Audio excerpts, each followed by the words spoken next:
요즘 한참 성형외과가 초호황기를 누리고 있다고 합니다. 작년 추석 연휴는요, 마침 열흘간의 황금 연휴로 이어졌지요. 그 기간 동안 성형외과들 즐거운 비명 소리가 여기저기 있었다고 합니다. 강남에 있는 모 성형외과 김모 원장은 하루에 김밥 한 줄씩 먹어가며 열흘간 하루 종일 수술을 하였다고 행복한 외침을 하고 있었습니다. 어떤 날은 새벽 3시까지 수술할 때도 있었다고 합니다.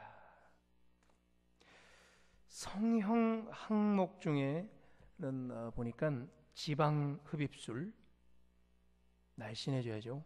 주름 제거술, 뺀뺀해져야죠.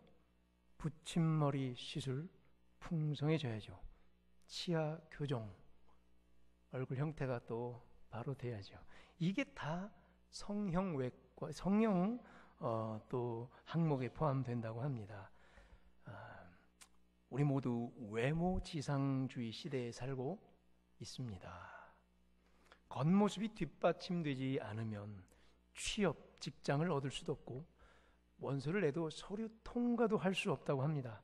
그래서 그런지 홍익대, 홍대 근처에 보면은 뭐 사진관에는 예약 없이는 갈 수 없을 정도로 취업 사진 찍으려는 사람들로 북새통을 이루고 있습니다.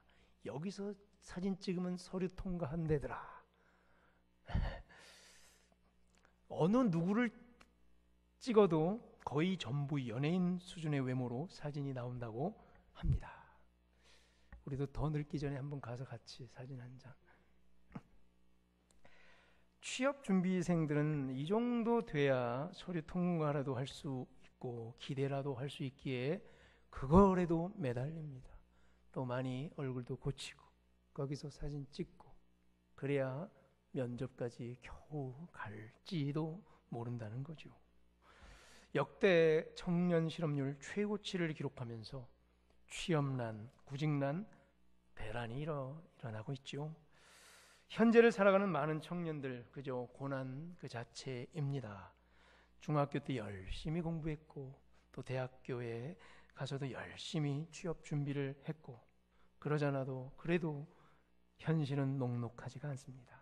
이제 학자금 대출도 갚아야 하고 결혼 자금도 준비해야 되는데 말이지요. 한마디로 고난의 연속입니다. 현실이 고통스럽고 또 고난이 겹칠수록 우리 인간은 본능적으로 어디에 더 의지하게 될까요? 이상하게 눈에 보이는 것에 더 의지합니다. 그래서 아예 눈에 보이는 것으로 향해 돌진하며 그곳에 편승합니다. 현재 고난 때문에 오히려 눈에 보이는 것에 집착하게 됩니다. 그래서 겉사람에 치중하게 되는 거예요. 이 시대가 외모에 치중하게 되는 거예요. 라면 한 그릇 끓여 먹어도 명품 가방은 메고야 마는 거예요. 왜냐하면 다른 사람들에게 외형적으로 잘 보여야 되기 때문이죠. 그래야 먹고 살 수 있기 때문이죠. 그래야 인간의 권력의 눈치를 잘 보면서 살아남을 수 있기 때문이지요. 여기서 우리 기독교인들은요, 혼란스럽기 그지 없습니다. 지금 우리가 좀 이렇게 혼란스럽듯이 말이죠. 우리가 막 헷갈린 거예요. 세상에서 편승돼서 살아갈 때. 이거 신앙을 버릴 수도 없고 그렇다고 이거 세상을 또 등한시할 수도 없고 한 발은 하나님 편에 또 다른 한 발은 세상 편에 놓고 소위 깽깽이로 왔다 갔다 할 수밖에 없습니다. 여기에서 신앙마저 돈독한 사람들이라면 여러분들처럼 말이죠. 또 신앙은 또 이렇게 출중해서 더 큰 고민을 하게 됩니다. 이러면 안 되는데 하면서 말이죠. 내가 이러면 안 되는데 신앙이 없다면 사람이 속 편할 텐데 말이죠. 하면서 기독교의 가르침은 뭡니까? 겉사람을 버리고 날로 새로워질 속사람을 가꿔야 한다고 그토록 우리가 잘 알고 있는데 말이죠. 고린도후서 4장 16절과 18절에 보면요, 사도 바울은요, 우리의 겉사람은 낡아지나 우리의 속사람은 날로 새로워진다고 가르칩니다. 우리가 주목하는 것은 보이는 것이 아니요 보이지 않는 것이라고 우리를 가르칩니다. 고린도후서 5장에서는요 이를 육신의 장막이라고 하고 또 하나를 하늘의 처소라고 놓고 비교합니다. 육신의 장막과 하늘의 처소를 비교합니다. 겉사람을 추구하고 보이는 것만 바라보는 것, 곧 무너질 육신의 장막을 쫓고 있는 것. 한편 속사람을 추구하는 건 뭐죠? 보이지 않는 것을 사모하는, 앞으로 있을 장차 거할 영원한 하늘 처소를 바라보는 신앙이라고 합니다. 오늘 읽은 로마서 8장에서 사도 바울은요, 육신의 장막에서의 고난은 장차 하늘의 집에서의 영광과는 비교할 상대조차 안 된다고 말하며 우리를 위로하고 있습니다. 로마서 8장 18절이죠. 첫 출발이 생각하건대. 이 말은요, 내가 굳게 확신하건대 란 말입니다. 이것이야말로 나의 굳은 확신이다 라고 말하면서 18절을 출발하고 있습니다. 비교할 걸 비교해야지. 상대가 되질 않는데 현재의 고난과 우리가 장차 얻을 영광은 서로 비교할 체급이 맞질 않는다 라는 말이에요.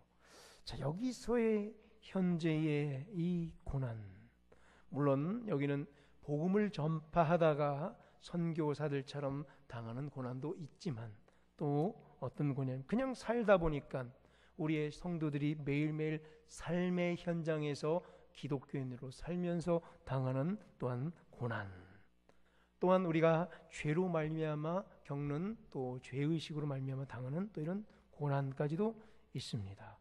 어떤 분들은 복음 전파를 외치다가 또 더러는 현실 속에서 너무나 어려워서 핍박당하는 분들도 있기 마련입니다. 또 더러는 그냥 이 외모 지상주의 현실에서 겉사람밖에 모르는 세상 속에서 취업과 성공을 위해 또한 무한 경쟁 속에서 살다가 받았던 상처 속에서 당하는 고난도 있기도 합니다. 82년생 김지영이라는 소설이 있습니다. 김남주 씨의 소설. 작년에 저희 아내 사모가 그 책을 뭐 이렇게 열심히 읽고 있습니다. 근데 그 책을 딱 읽고 나면 얼굴이 싸늘해지고 기분이 안 좋아집니다. 그래서 괜히 다가가 헛소리 한번 했다가 분위기가 싸해짐을 제가 몇 번 읽고 그 책 읽지 말라고. 놓여 있어도 저도 궁금해서 무슨 책이길래 이런 책을 읽으면서 저도 막 넘겨봤어요. 군데군데 제목도 쫙 살펴보고 중간중간 봤는데요. 한국에서 여자로 살아가는 일, 82년생이면 지금 37살입니다. 현재 30대를 대한민국에서 살아간다는 한 여성의 일대기 인생 보고서를 그 책에서 볼 수 있었습니다. 성차별을 고발하는 페미니즘적인 요소도 일부분 있죠. 마치 그때 지금 오늘날 이 시대의 오늘날 지금 벌어지고 있는 대한민국사의 이 사단난 성차별과 성폭력과 성추행으로 얼룩진 이 사회를 미리 알고 고백이라도 한 듯이 구구절절 적혀 있습니다. 중학교 때부터 열심히 모범생으로 공부했고 고등학교 내내 학교도 좋은 데를 들어갔고 대학에서도 열심히 공부했고 취업으로 준비하면서 취업으로 또 취직했고 취업 생활하면서 직장 생활로서 결혼해서 또 자녀를 낳고 살면서 엄마로서 또 한 남편의 아내로서 살면서 37살이 된 여인들, 37살 30대를 이 나라에 살아간 여인들이 겪었던 공포와 피로함과 당황과 놀람과 혼란과 좌절의 연속에 대한 한국에서 여성으로 살아가는 그 일 가운데 자유가 없다라고 외치고 있는 그 외침이 그 책에 있었습니다. 직장인으로서 정말 공포였죠. 성추행을 당하면서 또 잘리지 않고 가정을 먹여 살려야 되기 때문에 버텼던 직장인으로서의 여성, 또 아내로서의 여성, 엄마로서의 여성, 그러면서 모든 게 다 네 잘못이다, 네 잘못이다, 네가 잘못했어, 네가 문제야, 네가 이래서 그래, 네가 이것밖에 안 돼, 왜 이것밖에 못했어.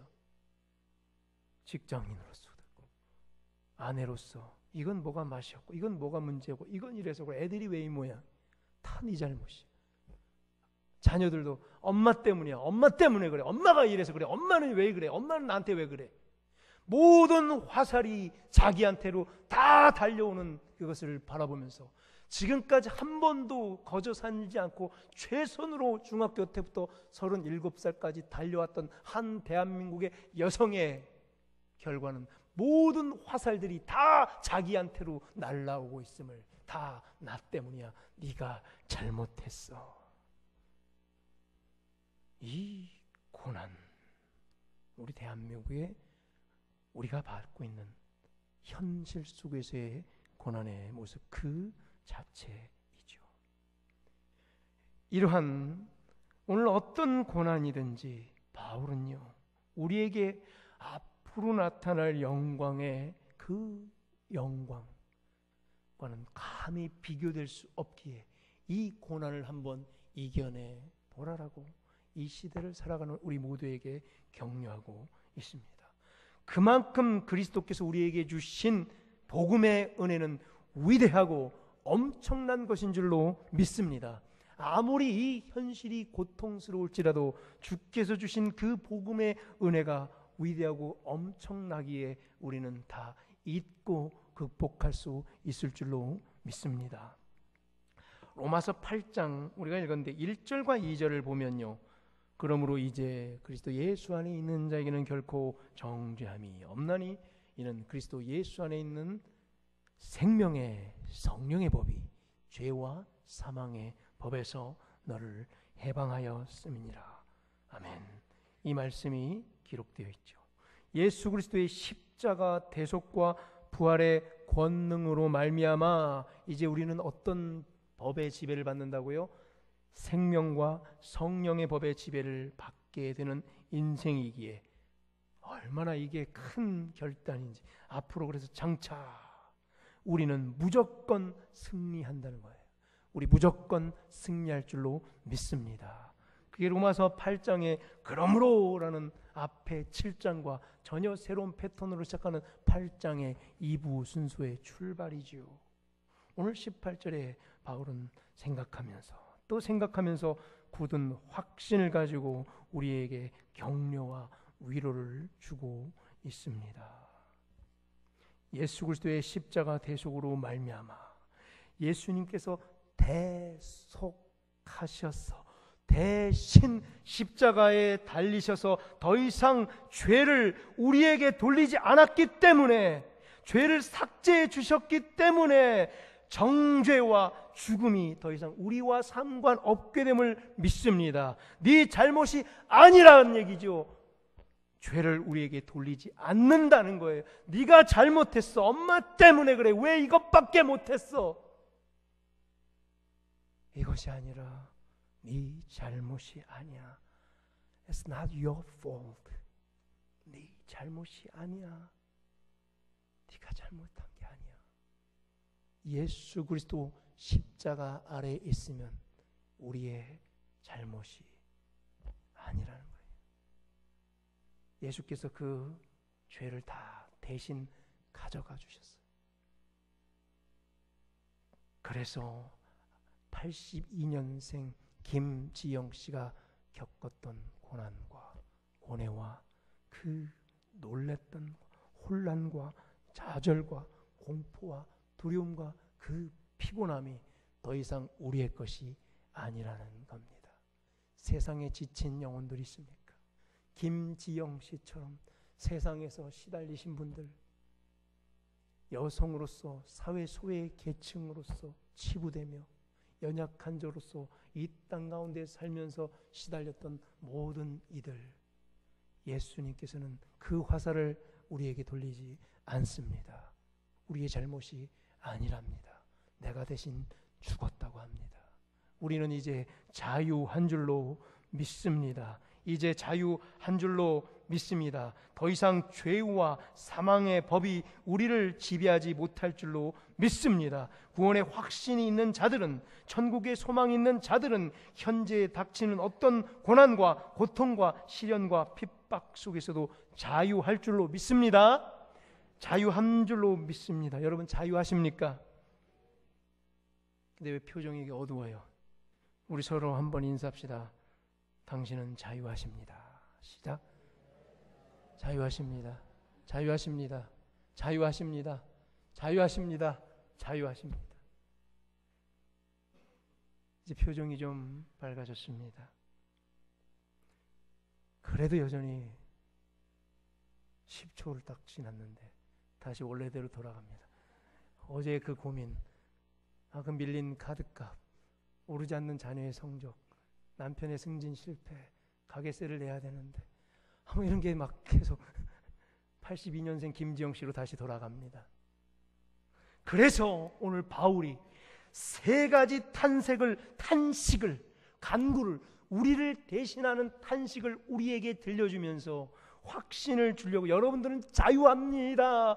여러분들은 지금 당하는 이 고통은 반드시 이길 수 있고 천국 소망과 비교될 것이 아닙니다. 저 보이지 않는 하늘 초소가 얼마나 큰 영광으로 우리를 위로할 것인지를 바울은 세 가지 탄식으로 우리를 위로합니다. 먼저 피조물이 탄식합니다. 19절, 20절, 21절, 22절에 보면요, 하나님의 구속을 우리보다 더 사모하면서 기다리는 피조물이 탄식합니다. 모든 피조물들도 신음한다고 합니다. 하나님의 구속을 기다린다고 합니다. 바울은 피조물을 인격화, 의인화시켜서 표현하고 있습니다. 피조물 누구예요? 하늘과 땅, 자연, 나무, 풀, 산과 강과 바다와 천연 자원 등등 피조물이 하나님의 구속을 기다리고 있다고 그래요. 이게 왜 피조물이, 이 나무가 하나님의 구속을 기다리고 있대요. 고민을 하죠. 마치 바울이 시편의 기자가 된 것처럼 의인법을 씁니다. 자연 세계를 의인화시킵니다. 돌들도 찬양하고 나무도 노래합니다. 인격화, 의인화를 시켜서 기쁨으로 때로는 하나님을 찬양하기도 하고, 때로는 피조물이 고통을 당하여 신음도 하고 슬픔의 눈물도 흘린다고 합니다.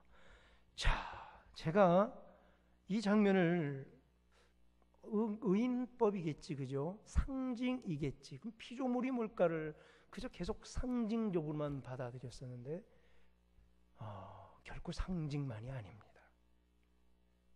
미래의 영광이 하나님의 자녀들 안에 나타날 때에 피조세계의 전 우주도 완전한 해방을 누리게 된다는 복음의 우주성을 바울이 노래하고 말하고 있습니다.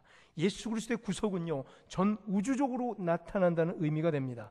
아담으로 시작했던 이 시작된 죄, 하나님이 보기 좋았더라며 창조해 놓은 이 피조 세계를 죄로 말미암아 이 피조 세계 또한 완전히 파괴되고 있습니다. 온전한 상태를 잃어버리고 파괴된 모습으로 망가져 있습니다. 즉 죄는 완전한 상태에 있던 모든 피조물들도 다 타락하도록 만들어 버립니다. 첫 하늘과 처음 땅이 망가져 버린 것입니다.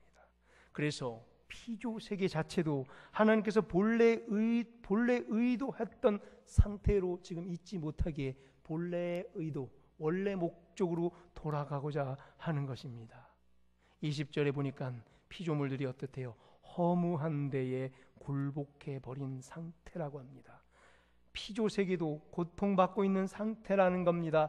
허무한 데에 굴복해 버렸어요. 82년생 김지영 씨처럼 세상에 허무한 데 굴복해 버리고 좌절받고 고통받고 고난 중에 있다는 거지요. 그러므로 피조물도 원래 주어진 창조의 목적을 이루지 못하게 됐죠. 그러나 어느 날 미래에 모든 피조물이 해방되고 변화될 것이라고 사도 바울은 보고 있습니다. 자, 이때 이 피조물들 과연 뭘까 고민을 좀 더 해봅니다.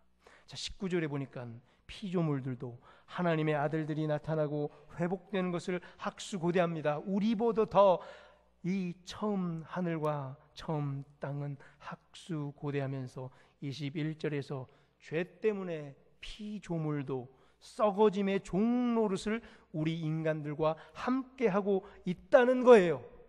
우리가 죄를 지었는데 아담이 선악과를 따먹고 죄를 지어 원죄가 우리에게 들어왔고 인간이 처참하게 무너지면서 우리의 성품죄로 우리가 형제자매를 미워했고 우리가 화를 냈고 분노했던 우리의 죄악, 때로는 부조리와 일부를 손잡고 고의로 범하는 자범죄까지 범하면서 우리가 썩어가고 있는데, 인간이 망가지고 있는데 동시에 사회와 문화가 타락하면서 인간의 이기적인 심성과 또 우리의 욕심으로 말미암아 자연이 썩어가는 거죠. 인간을 위해 봉사했던 자연 세계가 함께 아파하고 인간의 이기적 욕망 때문에 자연 세계가 더 많이 같이 썩어가고 있다는 거예요. 그래서 22절에 피조물도 지금까지 다 함께 고통을 함께 받고 있다는 거예요. 그래서 누구보다도 더, 오히려 우리보다도 더 피조물이 탄식하며 하나님의 백성들, 하나님의 아들들이 회복돼서 빨리 그 수가 차기를 피조물들이 더 기다리고 있다는 거예요. 그냥 의인화일까요? 피조물? 그냥 그런 것처럼 간절하게 하나님의 재림의 그날, 구속의 완전히 이루어지는 구속의 그날을 피조물이 그냥 사모한다, 이렇게만 제가 봤었는데요. 아니요. 이 피조물은 현세 실제 피조물 땅과 하늘입니다. 총신의 이한수 교수는요, 로마서 2장을 해석하면서요, 이 피조물들은 장차 우리에게 나타날 영광의 그날에 온전히 회복되어서 우리가 온전히 회복된 것처럼 피조물들도 온전히 회복되어서 완전히 회복된 우리의 몸들, 부활체들이 거할 수 있는 공간을 마련해 주기 위해서 그 첫 피조물들이 하늘과 처음 땅이 새 하늘과 새 땅으로 바뀐다는 거죠. 이 장과 계시록 21장을 연결해서 해석하면서 내가 새 하늘과 새 땅을 보니, 사도 요한이 봤죠. 처음 하늘과 처음 땅이 없어졌느니라. 처음 땅과 처음 하늘, 바로 여기서 말하는 피조물들, 신음하고 탄식하는 피조물들, 인간의 죄 때문에 함께 썩어지며 망가졌고 잃어버렸던 그 피조물들이 오늘 말할 수 없는 탄식으로 속히 그리스도 예수께서 오시고 속히 복음이 전파되어 이 고난과 고통과 눈물을 빨리 닦아주기를, 구속의 날이 속히 오기를 간절히 사모하고 있는 이 피조물들 또한 회복돼서 새 하늘 새 땅이 되는 거죠. 오늘 우리가 죽으면 어떻게 됩니까? 우리의 영혼은 하늘나라 하늘처소로 바로 갑니다. 바로 가는 줄로 믿습니다. 우리의 육신은 어떻게 됩니까? 더러는 뼈째로 땅에 묻히고 흙이 되죠. 더러는 화장 불에 태워져서 강에 뿌릴 수도 있고 아니면 전 공원에 안착될 수도 있지요. 그리고 한참 지나서 그리스도께서 다시 올 때, 그날 구속의 날 어떻게 됩니까? 심판의 그날 어떻게 됩니까? 우리의 DNA 한 개라도 있으면 우리가 다 완전한 모양으로 회복될 줄로 믿습니다. 그것을 뭐라고 그래요? 부활체라고 그래요. 우리의 몸이 지금은 사고를 당해서 어디가 부러지고 또 하나 없어지고 부족할지는 모르지만 우리가 부활의 그 순간 다 태워졌음에도 불구하고 완벽한 모양새 부활체로 저 하늘 처소에 거하게 될 줄로 믿습니다. 그럼 그 부활체가 다니는 공간은 어디입니까? 공간. 좋습니다. 시간은 제가 말하는 카이로스라는 하나님의 시간에, 우리가 지금 이해하지 못하는 시간에 거할 것입니다. 그럼 공간은 어디 있습니까? 공간은 어디? 바로 처음 하늘과 처음 땅이 우리와 같이 망가졌는데 그 처음 하늘과 처음 땅이 우리보다 더 말할 수 없는 탄식으로 구속을 오늘 노래한다고 합니다. 그게 변해서 뭐가 됩니까? 새 하늘과 새 땅이 됩니다. 거기에 우리가 거하게 된다는 거죠. 이 피조물들은 장차 우리에게 나타날 영광의 그날에 함께 우리처럼 회복되어서 새 하늘 새 땅이 되어 여전히 우리와 함께 기쁨으로 서로 봉사하며 우리와 살게 된다는 말입니다. 그래서 오늘 피조물들이 다시 한번 확신을 주면서 힘들어하지 마세요. 새 하늘과 새 땅은 반드시 옵니다. 하늘 처소는 반드시 있습니다. 현재의 고난을 이겨내십시오라고 우리에게 첫 번째로 확신을 줍니다.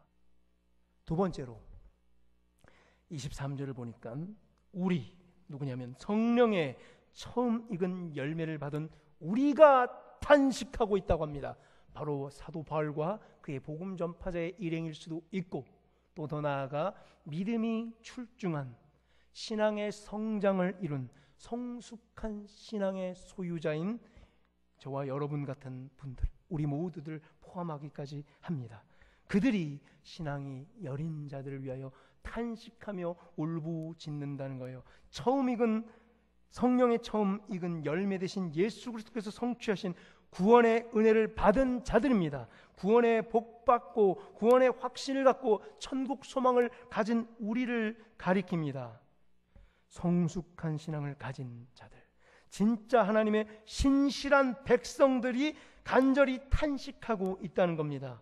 그리스도께서 속히 오셔서 육의 장막을 무너뜨리고 하늘 처소로 인도해 주실 것을 간절히 바라는 진짜 크리스찬들의 간구라는 겁니다. 속히 오시옵소서, 마라나타 주 예수여 오시옵소서라고 바라는 우리 모두 되기를 바랍니다.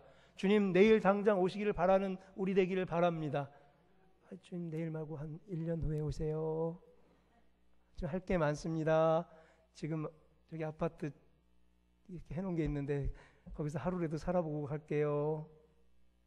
지금 자동차 막 뽑으려고 그러는데 한 달은 타고 갈게요. 이런 게 많죠. 진짜 크리스찬들 속히 오셔서 육의 장막을 무너뜨리고 하늘 초소로 인도하여 주시옵소서 간절히 바라는 진짜 신앙인들, 신실한 백성들, 성숙한 신앙을 가진 자들은 이렇게 탄식한다는 거예요. 주여 속히 오소서. 그러나 이만큼 성숙이 못 미치는 자들은 주님 좀 한참 있다 오소서 할 수밖에 없는 거예요. 하나님의 뜻보다 인간적인 사고와 판단을 앞세워서 땅에서의 성공과 집착에서 벗어나지 못한 사람들은 탄식할 수가 없습니다. 겉사람에 여전히 머물면서 눈에 보이는 것을 더 추구하는 사람들은 탄식하지 않을 것입니다. 25절처럼 보이지는 않지만 그 진짜인 참 소망을 바라면서 보이지 않는 것들의 증거와 바라는 것들의 실상을 사모하며 믿음으로 하루하루를 살아가는 사람들이 탄식하는 사람들입니다. 탄식은 기도며 간구입니다. 탄식은 간절한 바램과 사모함입니다. 탄식은 천국 본향을 향한 간절한 우리의 향수입니다. 빨리 돌아가고 싶습니다. 그리고 23절처럼 장차 우리에게 나타날 영광의 그날에 성취될 몸의 속량을 간절히 바라며 또한 탄식하고 있습니다. 보니까 23절에 몸의 속량이라고 합니다. 앞서 말한 우리의 몸, 부활체, 이미 천국 구원을 얻었으나 우리가 먼저 죽고 그 다음에 그리스도가 오심이 우리가 죽은 이후에 올 때에 우리의 육신까지도 새 몸으로 구속되어 완전한 부활체의 몸으로 바로 그 새하늘과 새 땅, 지금 같이 회복된 그 새하늘 새 땅, 거기서 거하게 될 것을 간절히 사모하는 이 탄식이 우리 모두의 기쁨의 탄식 되기를 간절히 소망합니다. 탄식은 바로 신앙이 성숙한 자들만 탄식할 수 있다는 겁니다. 빨리 유계장막을 벗기를 간절히 바라며 하늘 소망을 간절히 품은 자들이 노래하는 그 탄식의 기도가 바로 두 번째 탄식이었고요. 이제 마지막으로 세 번째 탄식은 성령께서 하시는 말할 수 없는 탄식을 말합니다. 우리를 위하여 친히 간구하십니다. 자, 마음속으로는 속사람을 사모해 보죠. 속의 것이 중요하지. 그런데 여전히 행동은 겉사람을 쫓아가는 우리들. 그리고 보이지 않는 실상과 하늘의 신령한 초소를 간절히 사모합니다. 하지만 세상에 부딪힐 때마다 현실에 손 내밀고 마는 연약한 우리들. 성령께서 우리를 위하여 끝까지 탄식하신다는 거예요. 기쁘죠? 피조물들이 앞으로 있을 새하늘 새 땅에 미리 가 있기 위해서 피조물들이 탄식하고, 두 번째 우리보다 신앙이 성장한 자들이 함께 탄식하며, 세 번째로 우리 안에 있는 성령 하나님께서 그래도 무너져 있는 우리를 위하여 말할 수 없는 탄식으로 간구하십니다. 죄악된 세상에서 극도로 혼란에 빠져 어쩔 줄 몰라 하는 우리를 위하여, 또한 기독교인으로서 떳떳하지 못한 채 세상에 휘둘리면서 늘 죄책감에 시달려 있는 우리를 위하여, 더러는 육신의 질고로 말미암아 아파하는 우리를 위하여, 가족이 받고 있는 고통으로 말미암아 함께 눈물 흘릴 수밖에 없는 우리 가족의 고통을 위로하기 위하여, 때로는 부모보다 더한 애정으로 함께 우리의 짐을 짊어지고 계시는 줄로 믿습니다. 장차 우리에게 나타날 영광을 바라보며 현실의 유혹을 이겨내고 현재의 고난을 이겨내면서 성숙한 신앙으로 하나님 앞에 설 것을, 성숙한 신앙으로 설 것을 성령께서 그 누구보다도 간절히 바라고 계십니다. 순간순간 뿜어나오는 우리의 인간적인 생각들을 버리게 도와주십니다. 옹졸한 마음을 버리고 마음을 넓게 가지도록 성령께서 도와주십니다. 세상을 탓한 채 연약한 성품 때문에 매일매일 반복되는 욕망과 혈기와 분노를 막아주십니다. 그래서 형제를 미워하는 그것을 스톱시켜 주십니다. 분노하는 마음을 절제시켜주고 참을 수 있고 오래 참고 자비와 양선을 갖도록 성령께서 외치십니다. 그래서 우리들 하여금 점점 사랑의 모양이 나올 수 있도록 성령께서 우리를 설득시킵니다. 인간적인 생각에 가득 차여 있는 우리를 조금씩 하나님의 생각으로 바꾸어 주시려고 성령께서 탄식하면서 우리를 설득하고 계십니다. 지금 성령께 설득당하시는 축복이 우리에게 가득하기를 소망합니다. 성령을 이겨내는 부족함이 아니라 성령께 무릎 꿇고 성령께 설득당하시는 우리 모두 되기를 간절히 바랍니다. 이제 말씀 맺습니다. 우리의 연약함을 인정하십시다. 성령님의 완전하심 또한 인정하십시다. 우리는 마땅히 기도할 바조차 알지 못했음을 인정하십시다. 기도할 바라고 했습니다. 마땅히 기도할 바. 기도의 방식이 문제가 아니라 기도의 내용이 문제였다는 것입니다. 무엇을 기도할지 마땅히 기도할 바. What we ought to pray for. 무엇이에요? 무엇을 기도할지 알지 못했다는 것들. 이런 크리스천들이 많다는 거예요. 사도 바울의 진단입니다. 바울이 이렇게 보기에 기도들은 많이 하는데 뭘 기도하는지 내용에 대해서 잘 모르는 크리스천들이 많다는 것이죠.